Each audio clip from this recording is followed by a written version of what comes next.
আইয়াকুনুল আসরা হাত্তা ইউসখানা ফিল আরদি তুরিদুনা আরাদাত দুনিয়া ওয়ালদুল আখিরাতা আল্লাহু আজিজুন হাকিম।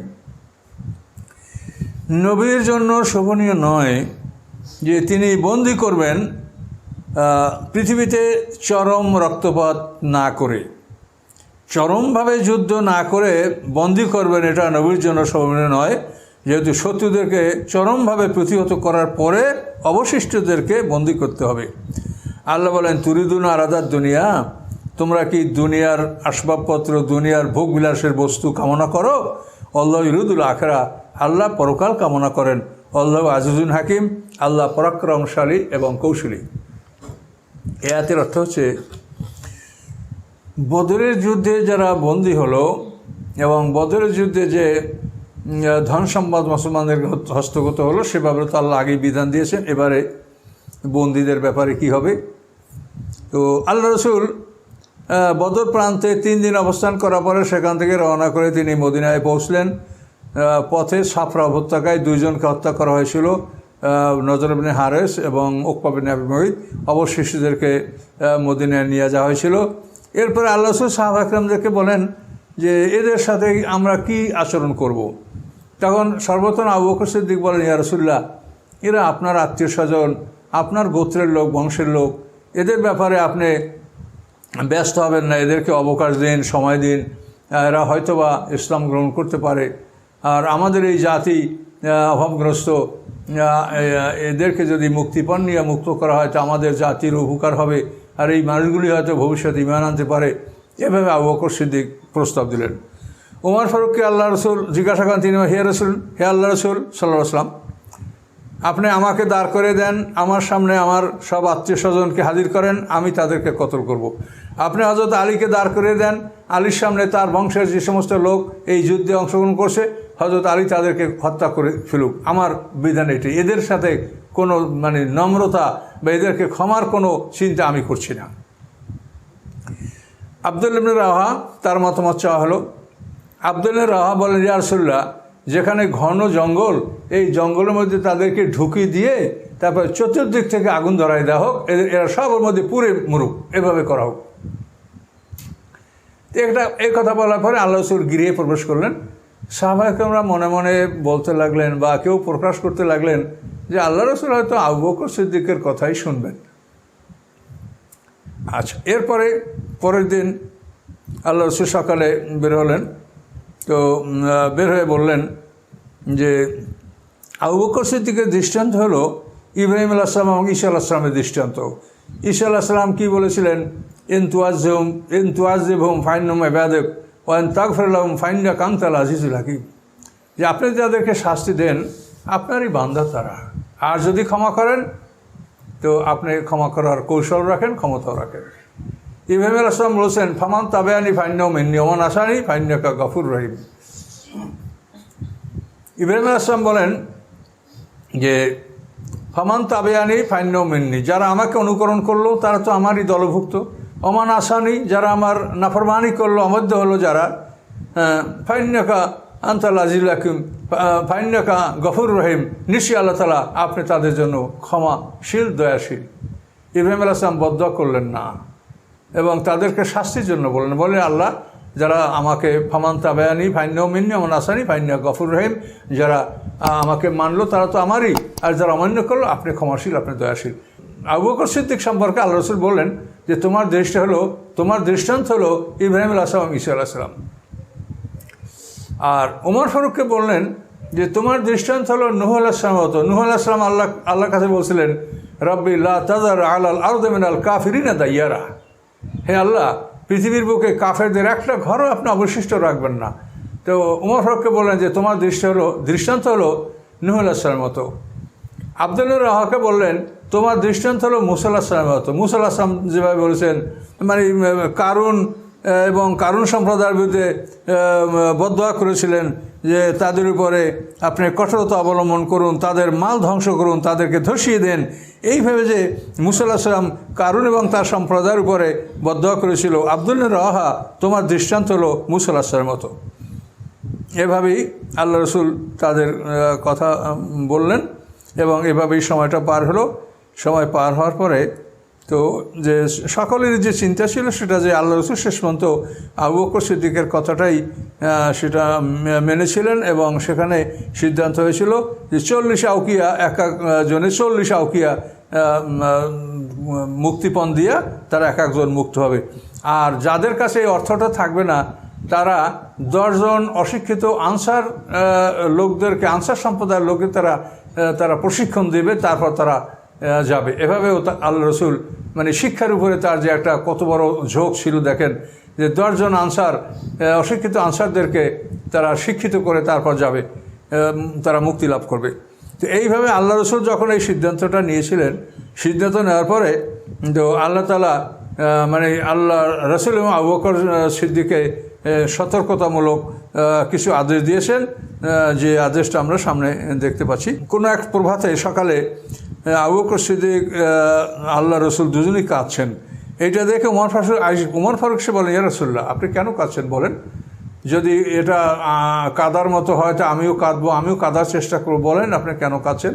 তখন আল্লাহ রসুল বলেন যে আল্লাহর শাস্তি, কাছে একটা গাছ দেখিয়ে দিয়ে বললেন যে এই গাছটা যেমন আমাদের কাছে, এই আল্লাহর শাস্তিটা আমাদের এভাবে কাছে চলে আসছিল, এবং সেই শাস্তি দিয়ে আসতো তাহলে মানে তোমরা কয়েকজন ছাড়া আর সবাই আমরা ধ্বংস হয়ে যেতাম, কিন্তু আল্লাহ তাআলা শাস্তিটা প্রত্যাহার করে নিয়েছেন, শাস্তি আমাদেরকে দেন নাই। এজন্য সামনে আল্লাহ বলছেন, দেখেন, লাউলা কিতাবুম মিনাল্লাহি সাবাকা, যদি ইতিপূর্ব থেকেই যদি এই বিধান না থাকে, এখানে কিতাব শব্দ বিধান, যে পূর্ব থেকেই যদি বিধান না থাকতো, অর্থাৎ পূর্ববর্তী আসমানের কিতাব বিধান আছে যে বন্দীদেরকে মুক্তিপণ নিয়ে মুক্ত করা যাবে, এই বিধানটা আছে। তো আল্লাহ বলেন লাউলা কিতাবুম মিনাল্লাহি সাবাকা, পূর্ব থেকেই যদি এই বিধান না থাকতো যে বন্দীদের থেকে মুক্তিপণ গ্রহণ করা যায়, এই বিধান যদি না থাকতো, লামাসাকুম ফিমা আকাশতুম আযাবুন আযীম, তাহলে তোমরা যা কিছু মুক্তিপণ গ্রহণ করেছো এর জন্য তোমাদেরকে বড় শাস্তি তোমাদেরকে স্পর্শ করতো, এটা আল্লাহ বলেছেন। তা আল্লাহ বলেন যেহেতু পূর্ব থেকেই এটা বিধান রয়েছে যে যুদ্ধবন্দীদেরকে হত্যা করা যাবে, দাসদাসীতে পরিণত করা যাবে, মুক্তিপণ নিয়ে মুক্ত করা যাবে, তাদেরকে সাধারণ ক্ষমা করা যাবে, এই 4টা বিধান যুদ্ধবন্দীদের ব্যাপারে আগের থেকেই ছিল বলেই তোমরা মুক্তি পেলে, এই কথা আল্লাহ এখানে বলেছেন।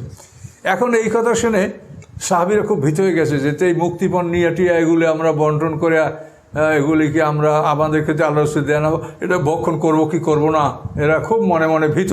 এই জন্য আবার আল্লাহ বলেন ফাকুলু মিম্মা গানিমতুম, তোমরা যা লাভ করেছো গনিমত হিসেবে, যুদ্ধে লব্ধ সম্পদ, স্পয়েল অপহার, হালালান তৈবা, বৈধ এবং পবিত্র, এটা তোমরা খাও, গ্রহণ করো। অত্তাকুল্লাহ, এবং আল্লাহকে ভয় করো। ইন্নাল্লাহ গাফুরুর রহিম, আল্লাহ তাআলা ক্ষমাশীল এবং দয়াবান। কাজেই মুক্তিপণ গ্রহণ করার পরে সম্পদটা মুসলমানরা যাতে গ্রহণ করতে পারে, এজন্য আল্লাহ তাআলা এই আয়াত নাযিল করে জানিয়ে দিলেন। ইয়া আইয়ুহান নাবী কুল লিমান ফি আইদিকুম মিনাল আসরা, হে নবী সাল্লাল্লাহু আলাইহি ওয়াসাল্লাম, আপনি বলেন ওই সমস্ত লোকদেরকে যারা তোমাদের হাতে বন্দী হিসেবে আছে, কি বলবে? এই আলিমাল্লাহু ফি কুলুবিকুম খায়রা, আল্লাহ যদি তোমাদের অন্তরে কল্যাণ দেখতে পান, ইউতিকুম খায়রা মিম্মা উখিযা মিনকুম, তাহলে তোমাদের থেকে যা নেওয়া হয়েছে তা সেটি বেশি তোমাদেরকে আল্লাহ দান করবেন। ওয়াগফির লাকুম, তোমাদেরকে আল্লাহ ক্ষমা করবেন। আল্লাহু গফুরুর রহিম, আল্লাহ তাআলা ক্ষমাশীল এবং দয়াবান। এখানে হযরত আব্বাস রাদিয়াল্লাহু তাআলা আনহুকে কেন্দ্র করে কথাটা বলা হয়েছে। আব্বাস রাদিয়াল্লাহু আনহুকে যখন বন্দি করা হলো হুজুরের ছোট চাচা, তার কাছে 20 আউকিয়া স্বর্ণ, 5টা জবে 1 কিরাত, এর 20 কিরাতে 1 আউকিয়া, এর মানে 20 আউকিয়া স্বর্ণ, আবার 40 দিরহামে 1 আউকিয়া, তো যেভাবেই ধরা হোক মানে 20 আউকিয়া স্বর্ণ হযরত আব্বাস রাদিয়াল্লাহু তাআলা আনহুর কাছে ছিল। এবং এটা এই জন্য ছিল যে ওরা বদরে 10 দিন থাকবে, এক একজনে এক এক দিনের খরচ বহন করবে, এই জন্য ওরা 10 জন ধনী লোকের তালিকা করেছিল যে 10 জনে বদরে 10 দিন থাকার খরচ বহন করবে। এর মধ্যে হুজুরের চাচা আব্বাস রাদিয়াল্লাহু তাআলা আনহু ছিলেন, এবং তার কাছে ওই বদরের একদিনের খরচ বহন করার জন্য 20 আউকিয়া স্বর্ণ এটা তার কাছে জমা ছিল। তাকে যখন বন্দি করা হয়েছে তখন তার কাছে এই স্বর্ণটা পাওয়া গেছে। এখন এই স্বর্ণটা আল্লাহ রাসূল নিয়ে নিলেন। এরপরে বললেন যে চাচা, আপনি আপনার নিজের জন্য মানে 40 আউকিয়া করে মানে যে 1600 দিরহাম করে আপনার নিজের জন্য 1600, আপনার ভাতিজা আকিল ইবনে আবি তালেবের জন্য 1600, তারপরে নওফল ইবনে হারের জন্য 1600 দিরহাম, এগুলি আপনাকে সব দিতে হবে। তখন আব্বাস আমি বললেন যে দেখো ভাতিজা, তুমি যে আমার থেকে 20 মেসকাল স্বর্ণ আগে নিয়ে নিলে, ওটার থেকে তুমি এটা কর্তন করে নাও। আমি কি মানুষের দুয়ারে হাত পেতে বেড়াবো? তুমি কি আমাকে ফকির বানাবে? এ কথা বলার পরে আল্লাহ রসুল চাচাকে বলেন, চাচা আপনি যুদ্ধে রওনা করে আসার সময় উম্মুল ফজল, চাচি আম্মা উম্মুল ফজল আব্বাসের স্ত্রী, আপনি তার কাছে একটা অর্থকরীর থলি আপনি তাকে দিয়ে আসেন নাই, এবং আপনি বলেন নাই যে আমি আল্লাহ জানি কি হয়, ফিরবো কি ফিরবো না, এটা তুমি নিজে, তারপর আমার আব্দুল ইবনে আব্বাস, ওবায়দুল ইবনে আব্বাস, ফজল ইবনে আব্বাস, কসম ইবনে আব্বাস আমার 4 ছেলে, এবং তুমি এটা বর্ণন করে নিও, এটা আপনি বলে চাচি আমাকে দিয়ে আসেন নাই। তখন আব্বাস অবাক হয়ে গেল যে হাই মোহাম্মদ, তুমি এখানে আর আমি কোথায় ছিলাম মক্কা, তুমি এটা কী করে জানতে পারলে? তো এই ঘটনার পরেই আল্লাহ রসুল যখন এটা জিজ্ঞাসা করেন, তখনই আব্বাস সাহেব বললেন যে আমি সাক্ষী দিচ্ছি লা ইলাহা ইল্লাল্লাহ, আল্লাহ ছাড়া কোনো মাবুদ নাই, এবং তুমি মুহাম্মদ সাল্লাল্লাহু আলাইহি ওয়াসাল্লামের বান্দা এবং তার রাসূল। এই সাক্ষী দিয়ে হযরত আব্বাস রাদিয়াল্লাহু মুসলমান হলেন। কিন্তু মুসলমান হওয়ার পরেও এই সম্পদ তাকে ফেরত দেওয়া হয় নাই, বা এই সম্পদ দিয়ে তার মুক্তিপণ নেওয়া হয় নাই। এটা যুদ্ধের মাঠে যেটা পাওয়া গেছে, এটা গনিমতের মাল হিসেবেই গ্রহণ করা হয়েছে, এবং আব্বাস রাদিয়াল্লাহু বাকি সম্পদ মানে জরিমানা এটা সে দিয়েই তিনি মুক্ত হয়েছেন। তো এখানে যে আল্লাহ বলছেন যে আল্লাহ ভালো মনে করলে তাদের থেকে যে নেওয়া হয়েছে তার সাথে বেশি দিতে পারেন। আব্বাস নিজেই বলেছেন যে আমি আমার শেষ জীবনে আমার 20টা গোলাম আমার ব্যবসা পরিচালনা করত, কোনো একটা গোলাম অন্তত মানে 20,000 দিরহামের কম টাকা, এটা হলো সর্বনিম্ন পরিমাণ, এই 20,000 দিরহাম সর্বনিম্ন পুঁজি, এই নিয়ে আমার গোলামরা ব্যবসা করতো, এরকম 20টা গোলাম আমার ছিল। তো আল্লাহ তাআলা বলেছেন, আল্লাহ সত্য বলেছেন যে তোমাদেরকে নেওয়া হয়েছে, আল্লাহ ভালো মনে করলে তার সেটি উত্তম তোমাদেরকে দান করতে পারেন। আল্লাহ তাআলা দান এটা করেছেন আমাকে। ওয়াইয়ারিদু খেয়ানা থাকা, আল্লাহ বলেন হে রাসূল, যাদেরকে মুক্ত করা হলো তারা যদি খেয়ানাত করতে চায়, বিশ্বাসঘাতকতা করতে চায়, কোনো অসুবিধা নাই। ফাকাদ খানুল্লাহ মিন কাবলু, ইতিপূর্বে তারা আল্লাহর সাথে বিশ্বাসঘাতকতা করেছে। ফা আমকানা মিনহুম, আল্লাহ তাআলা তাদেরকে পাকড়াও করার জন্য তোমাদেরকে ক্ষমতা দিয়েছেন। আল্লাহু আলিমুন হাকিম, আল্লাহ তাআলা সব কিছু সম্পর্কে অবহিত, তিনিই কৌশলী। কাজে ওরা মুক্তি লাভ করে যদি আবার উল্টা কৌশল করে, তা আল্লাহ আবার পাকড়াও ওদেরকে করবেন। ইন্নাল্লাযীনা আমানু ওয়া হাজারু ওয়া জাহাদু বিআমওয়ালিহিম ওয়া আনফুসিহিম ফিসাবিলিল্লাহ, নিশ্চয়ই যারা ঈমান এনেছে, হিজরত করেছে, তাদের জান মাল দ্বারা আল্লাহর রাস্তায় জিহাদ করেছে, আল্লাযীনা আওয়াউ ওয়া নাসারু, এবং যারা মুমিনদেরকে আশ্রয় দিয়েছে এবং সাহায্য করেছে, উলাইকা বাযুম আউলিয়া বায, তারা একে অপরের অভিভাবক, একে অপরের বন্ধু। এলো এক শ্রেণী। আল্লাযীনা আমানু, আবার দেখেন আল্লাযীনা আমানু ওয়া লাম ইউহাজিরু, যারা ঈমান এনেছে কিন্তু হিজরত করে নাই, মা লাকুম মিন ওয়ালায়াতিন মিন শাই, তাদের অভিভাবকত্বের কোনো দায়িত্ব তোমাদের উপর নাই, অর্থাৎ তাদের অভিভাবক তোমরা হবে না। আল্লাযীনা আমানু ওয়া লাম ইউহাজিরু, যারা ঈমান এনেছে হিজরত করে নাই, মা লাকুম মিন ওয়ালায়াতিন মিন শাই, আল্লাহ বলেন তাদের অভিভাবকত্বের দায়িত্ব তোমাদের নাই, তাদের অভিভাবক তোমরা হবে না, তাদের কোনো দায় দায়িত্ব তোমরা গ্রহণ করবে না। হাত্তা ইউহাজিরু, হিজরত না করা পর্যন্ত, হিজরত না করা পর্যন্ত তাদের কোনো দায় দায়িত্ব তোমাদের উপরে নাই। হ্যাঁ, ওয়াইনস্তানসরুকুম ফিদ্দিন, যদি দিনের ব্যাপারে তারা তোমাদের কাছে সাহায্য কামনা করে, ফাআলাইকুম নাসর, তোমাদের উপরে তাদের জন্য সাহায্য করা জরুরি। কিন্তু ইল্লা আলা কওমিন বাইনাকুম বাইনহুম মিসাক, হ্যাঁ ওই সম্প্রদায়ের বিরুদ্ধে তোমরা তাদেরকে সাহায্য করবে না যাদের মধ্যে আর তোমাদের মধ্যে সন্ধিযুক্ত রয়েছে।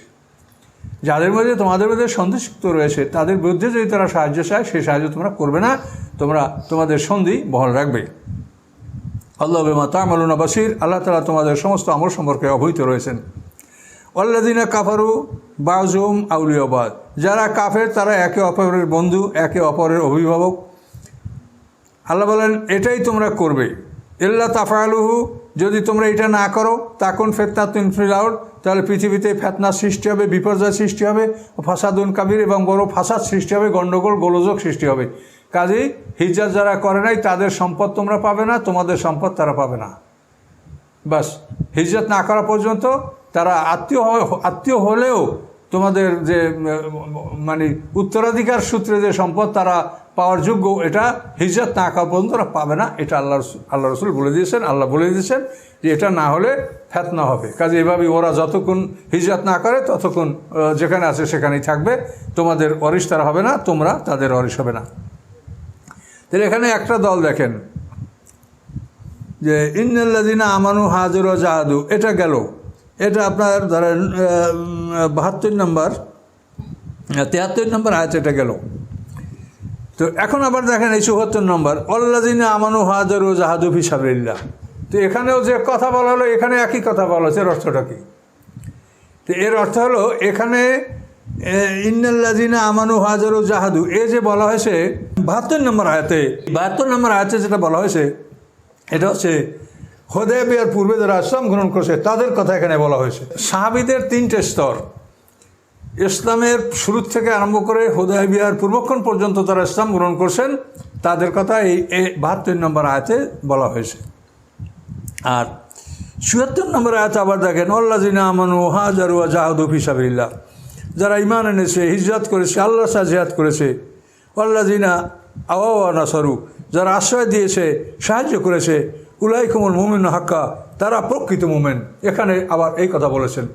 এই কথার অর্থ হলো যে 72 নম্বর আয়াতে বলা হয়েছে ইসলামের শুরু থেকে হুদায়বিয়ার পূর্বক্ষণ পর্যন্ত যারা ইসলাম গ্রহণ করছে তাদের কথা, তারা আনসার মুহাজির, তারা 1 নম্বর আনসার মুহাজির। এবং হুদায়বিয়া সন্ধি সম্পূর্ণ হওয়ার পরে মক্কা বিজয় পর্যন্ত যারা ইসলাম গ্রহণ করছে তারাও আনসার মুহাজির, যেহেতু তারাও হিজরত করেছে এবং আনসাররা তাদেরকে সাহায্য করেছে। কাজে এরা হলো 2 নম্বর, অর্থাৎ হুদায়বিয়া থেকে মক্কা বিজয় পর্যন্ত এই আনসার এবং মুহাজিরদের দ্বিতীয় স্তরে এটা আল্লাহ তাআলা এই 74 নম্বর আয়াতে বর্ণনা করেছেন। এরাই হলো আনসার মুহাজির, এবং এর পরে যারা ইসলাম গ্রহণ করছে তাদেরকে বলা হয়েছে তোলাকা বা সাধারণ ক্ষমাপ্রাপ্ত মুসলমান মক্কা বিজয়ের পরে।